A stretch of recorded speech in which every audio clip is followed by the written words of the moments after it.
Mapagpalang araw sa iyo, Sir Sam. Ako po si Gia. Ang kwentong ito ay hindi ko sarili karanasan. Hindi ko nga naabutan ito dahil karanasan ito ng lola ko. Naungkat lamang ito, Sir Sam, ng mga ilang taon na nakakaraan. Ang mama ko, para bang napumaling siya na panoorin ulit yung mga lumang mga horror movies. Katulad ng Shake, Rattle, and Roll.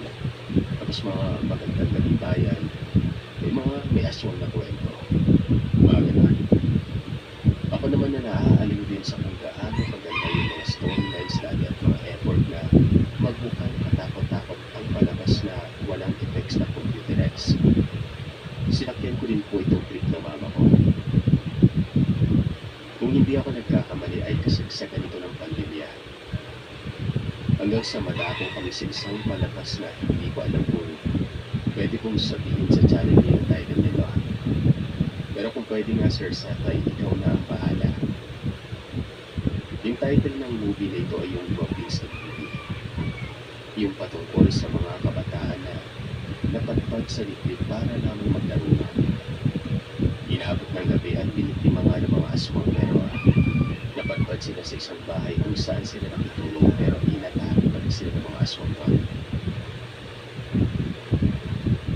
Dito na nagkwento si mama na ang palabas na yun ay merong pagkapahawid sa nangyari sa umaupong lola nung bata-bata pa siya.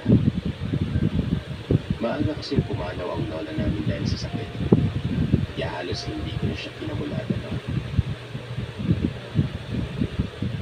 Nasa 16 na taon si Lola Berta noon. Maganda na ang pamumuhay nila lola sa Panaglanan. Meron po siyang lahing banyaga.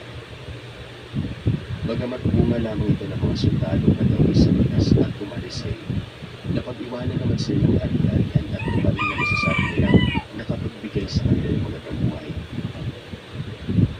Ang lola ko sa tuwid at ang mga kapatid niya ng babae ay nagkaroon nga ng relasyon sa mga banyaga.